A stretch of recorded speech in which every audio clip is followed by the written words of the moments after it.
guys. But what are we going to do today?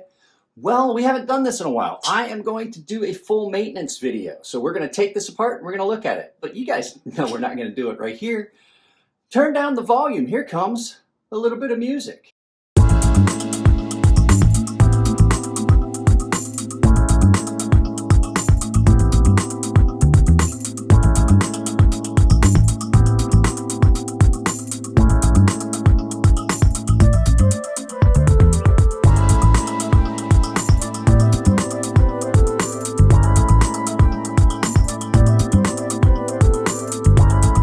Things first, let's lay out the stuff I recommend. So I'm not going to be using this pad. This is just out for this. We're going to look at the tools. I recommend having a pad that you don't mind getting greasy and dirty because there is oil and stuff. Now I have not cleaned this knife yet. I have not done anything to it. So it's its first disassembly and cleanup, except I did put a little bit of Loctite stick on the pivot. So the first thing you're going to look at is you're going to have to figure out what your torques are. On this one, it's pretty simple. These are T8s. This is a T8 Torx. I use security Torx. The only reason I'm using security Torx is because I also do maintenance on my electronics, and a lot of times you need the security Torx. They come in handy. A good set of Torx bits. Most of the stuff that I have listed here, Torx bits, bit drivers, and things like that, with the exception of this, are in the description below as affiliate links. So figure out what Torx you've got and what you need. Like I said, this one is a T8. You need a good bit driver. Now, this is a very expensive bit driver. I bought it a long time ago, but you need a good bit driver that's going to accept all your bits. There are some that come with a lot of preset bits. This is a Husky. It is a nice little bit driver. I've had it for years. It's come in really handy. There's a part number somewhere on this, I think. There you go, if you guys want to pause that and look it up. But I believe I have a link to that down below as well. A good little bit driver comes in handy if it's got quality Torx bits. A magnetic bowl, so you can put your screws in so they're not rolling around. Rubbing alcohol for cleaning parts and you know, bearings and things like that. This is just 91% isopropyl in a spray bottle. And then lubricants, your lubricants of choice. I like the KPL. This is a KPL heavy. This is KPL regular. This is for on your bearings. And this is for on your detent ball. And the last thing I recommend is if your knife is extremely dirty or someone has used something like frog lube or something that has gummed up and gotten sticky, or one of the PETF, Teflon style lubricants that has gummed up and gotten you can use gotten a coating, like almost a varnish on it. You can use a little bit of acetone in the bowl. Do not do it on plastic bushings, washers, things like that, because you're not sure, especially if you're not sure of the materials, because you can damage your plastic pieces. So this is if, like, I think these are brass encased bearing races. I may have to do that. I don't know what it looks like inside yet. And then one final thing, I recommend on knives that you use a lot, especially knives with heavy blades and stuff like that, put a little bit of Loctite stick, the blue Loctite stick, on the threads of your pivot screw so that you don't run into issues with your pivot walking loose. So there's all the stuff that I recommend. There's links to all this stuff, I believe, down, but what is that noise again? Like I was saying, I believe I have links to the majority of these items down below. So let's get all this stuff out of the way, and we're going to get it apart. We'll get it on this so that we can clean it up and get it looked at and take this knife apart and see what's inside. Let's start to get in this. This is a double-sided pivot. Sometimes you are going to need two of these. That's why I recommend having the cheaper ones if they're good. But I'm typically, I've got strong enough hands that I can typically put a little pressure on the blade this way and my finger there and feel if it's spinning. I did Loctite this. So the first thing I'm gonna do is this is the way I do it. I'm gonna remove my pivot screw and I'm gonna drop it in my bowl. Now, this is not a steel screw. This is a titanium screw. This is a magnetic bowl. And then I'm going to just take off my body screws. And I drop them all in a bowl so I don't get them lost. Now, I do know that some knives have multiple screws of different sizes and different lengths in different areas. I would recommend, in that case, having a couple of bowls. So we're just gonna open this up a little bit, and we're gonna lift up on that, and there you go. We have our little washer.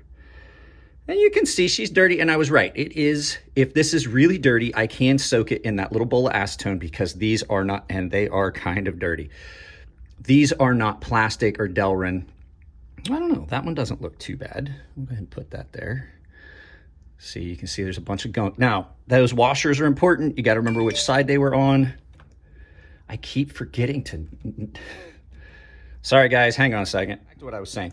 You got to take a look and remember where your bearing... You got to look and see. So you can see, obviously, that the bearings were running directly on that blade. Wow, that is dirty. I have carried this a lot. You can see that the bearings were running directly on the blade. So that means the washer goes on top of the bearings when you put this back together. Just one of those things you want to check and make sure. So let's get that other set of bearings out. You can see our detent ball, lock face, the other washer, and then the rest of our pivot. If you don't have to take it completely apart, I recommend not taking it completely apart. It's going to cause you some problems on getting things centered later. Let's get that other washer off. Sometimes the washers will stick. One of the best ways I've found to do it is to either lift up on it like that, or since we have one here, take your washer, your magnet, and just lift it off with the magnet and then pull it back off of your magnet. So another thing to note is look at which side of the washer has the lines on it. You want to make sure that that goes back and touches your bearings again. So let's put those washers in the bowl. Now, we don't need to take the rest of this apart because the only parts we really need to clean are the moving parts. So we're just going to set that down. Now, I am going to take a look at these bearings, and you can see there's a lot of pocket length. This knife has gotten carried a lot. So we're going to go ahead and put that down, and we're going to take a look at this other bearing and see what it looks like on the inside. Let's see, it's pretty gunky. Now, I don't know what oil or grease they used on this. So we are going to give this a quick soak, those washers or those bearings, in acetone for about 5 minutes. So I'm gonna go ahead and start cleaning everything up, and then we'll come back to those bearings. So give me just a second to get this. Another little tool I have around, Swiss Army knife, comes in handy. So I had to go back and get my acetone. I had set it off to the side. So a little bit of acetone in that bowl, and we're gonna go ahead and get started on everything else. So now, I would like to point out the reason that this knife is so light, and I'm going to talk about it again in the review. Look at how much material has been removed off this. This is an extremely light knife.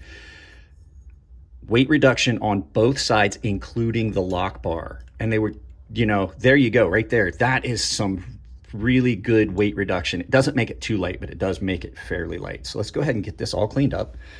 I'm going to move this stuff off to the side, because I just used the corner of this cloth as my cleaning surface. So just a little bit of rubbing alcohol,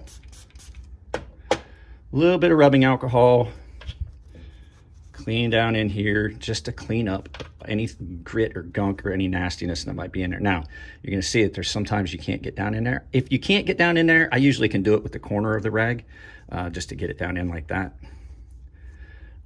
Yeah, way better. You can get Q-tips. You can use Q-tips for this.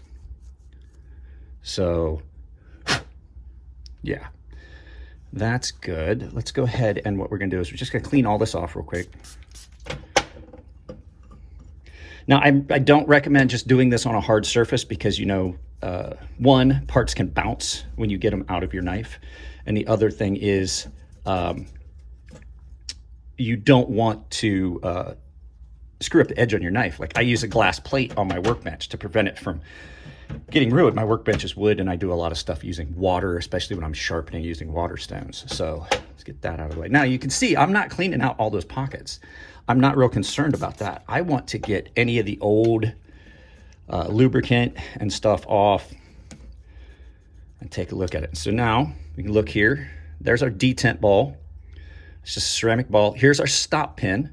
Now, if you're noticing that you have a little bit of blade play in the locked open position, like there's a little bit of rattle, sometimes just taking that pin and looking at where it's striking and moving it over 1/4 of an inch. Every time I maintenance a knife, I try to turn my stop pin a little bit so that it's striking a fresh surface and it's not getting out of spec as quickly. A lot of times you can resolve some of that lock stick blade play issues.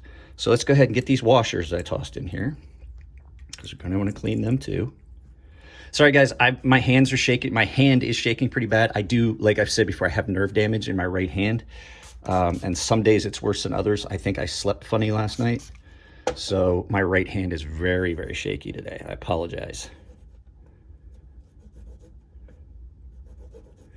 Like I said, now that we've cleaned that up a little bit, you can see where the bearings have been riding on that. You want to make sure that that goes back in contact because you've now basically worn a smooth surface on those bearings. So those are clean. Put them in, pivot. Just clean off any, the reason I'm cleaning all the lubricant off is I don't know what lubricant came with it, and I have a specific lubricant that I like. So we will do that. Now, this, for all intents and purposes, is done with the exception of the bearings, which are still soaking in a little bit of acetone because I can see there's some like dark, heavy, nasty stuff down in that one set of bearings, and I just want to make sure they're as clean as possible. So I will bring you guys back in about 5-10 minutes when those are done. Well, the acetone did not quite do what I want, so sometimes you have to have something else. So I'm gonna put this up here. I will make sure there's a link to this in the description below for affiliate link. But they have, it's a little electronics brush cleaning kit with these little sponge style Q-tips. These come in really handy because I can't seem to get that stuff just to soak out. So I'm gonna put a little bit of acetone on this, and I'm gonna get down in between the bearings, and I'm gonna clean this out a little bit just to get out. See how much stuff is coming out? That might have been a mistake. I didn't think about the fact that these are sponge. Yeah, I need to just use alcohol. Let's go ahead and change out our acetone with alcohol. And now we're just gonna get in between those bearings a little bit just to clean out any of that stuff and just clean our bearing race up. Because I just want it to be as clean as possible, just to give the action the best chance as possible of being smooth and free. And if it sounds funny, if it sounds like the audio is changing, it's because I'm moving my head around so I can see behind, so I'm not looking through the rangefinder. So,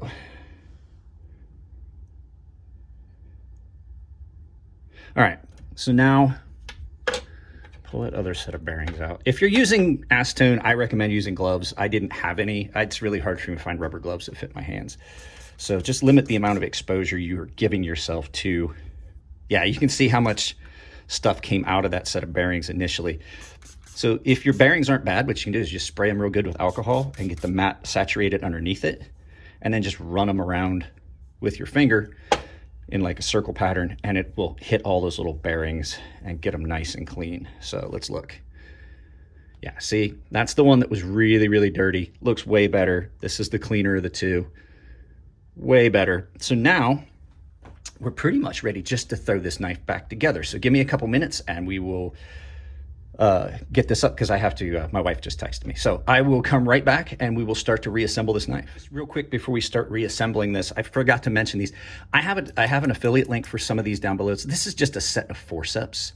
In case you're like me, I have, like I said, I have nerve damage. I've lost some of the sensitivity in my fingers, and it's on some of the smaller parts, I can't really tell if I've got it, and it's hard to position. Sometimes a nice little set of forceps will allow you to hold on to something and you have better grip and you can align your parts and drop them in. So just another little thing, if you're like me and you need a little bit of, either because of the size of your hands or due to a disability or something like that, you can use one of these. A little tip, guys, to save yourself some money, if you're not using your acetone for anything but knife stuff, dump your excess back in the bottle. Things first, I forgot to mention it. Remember which side you took your knife apart. So I typically like to take the knife apart with the lock scale down if possible. There's some knives you can't, like the Grimsmo Norseman and some others.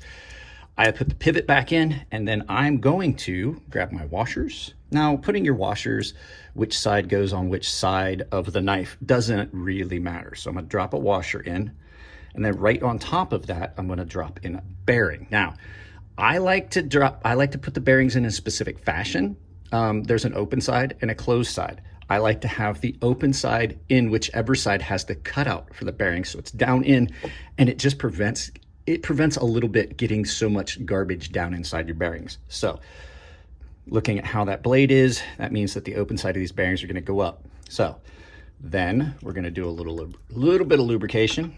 Just a drop, you don't need much. I get knives that come in from people and they are just completely full and like leaking lubricant.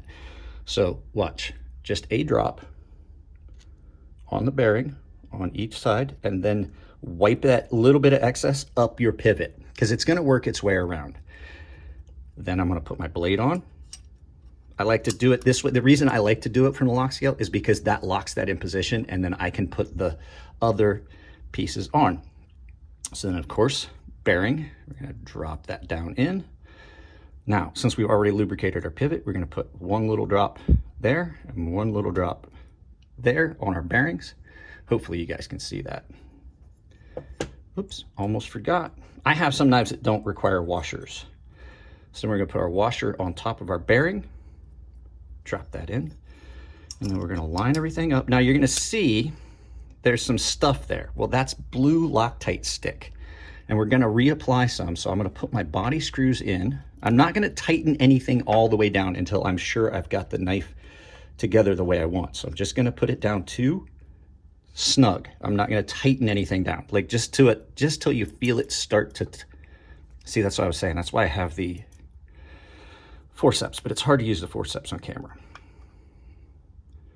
So just until you feel it start to, just where it touches, not gonna tighten it down. We're just getting it to assemble. Now this big screw right here, that is in case you want to put this knife, you can swap your pocket clip. So now what I'm gonna do is I'm gonna move that to make sure that pivot is fully seated. So I'm just kind of walking that around to make sure that that pivot can go no further in so that I make sure I've got my pivot in the correct position. Well, actually, we're gonna have to go back. I forgot a step. Sorry, guys. Through the magic of editing, we're gonna go back to where we started. Not back where we started, but back one step, I should say. So we had to take that scale back off. So I forgot to lubricate my detent bolt. Now I could have done it from outside of the knife where we had it back together, but at any rate, so little drop. This KPL Heavy is a gel. And so when you put a drop of it, it kind of just stays in place and you only need a little bit and it's gonna work its way around your entire thing. So through the magic of editing, we're gonna go back to where I have the body screw. Okay. Now the final step is going to be, let me get the caps back on my lubricants so that they don't leak anywhere.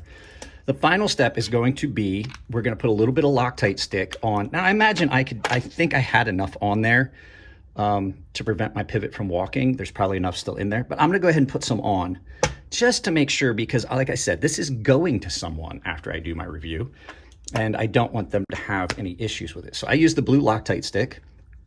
And you can use a bunch of it. It's not like it's gonna, the blue Loctite's pretty easy to overcome, but it's just enough to hold the pivot in place. So you see I've got some blue Loctite on there. We're gonna go ahead and put that back on there. I don't need it on my fingers, I need it on the knife. We're gonna put that screw, we're gonna line it up, we're gonna put our pivot in, pivot screw in, and then we're gonna tighten it down until it's kind of touching, and then we're gonna feel, do I still have blade play? Yeah, just a little bit of wiggle. Tighten that down. No wiggle. Free action. Then just take a little bit of rubbing alcohol and wipe off any excess Loctite stick that you got on your hands. Check your pivot again for maybe just a little bit, like a quarter of a turn. Like just a little tiny turn is sometimes all you need. Yeah, still free action. Yep, no blade play. So now the knife's back together, it's lubricated, it's clean, it's sharp, and it's ready to go off to someone for review. And you know, once, oh yeah, that is way better. I like the KPL, after a couple of flips, it's worked that lubricant around. It is buttery smooth now. Drop shut, drop shut. So there you go, that's how I maintenance a knife.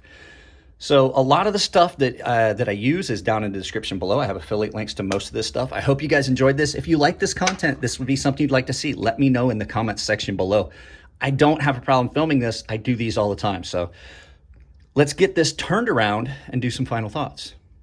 There you go, guys. All clean and shiny, ready to go off. I'm letting someone borrow this, but I have to shoot the full review video, and I wanted to have it clean when I gave it to them. So there you go. I hope you enjoyed this. If you guys like the videos, give them a thumbs up. If you really like this kind of content, let me know. I'll do more of it. I maintenance knives all the time. I just don't always film it. So if you like the videos, give them a thumbs up. If you don't like them, give them a thumbs down. But please try to tell me why. I can't change the content if you don't tell me what you don't like.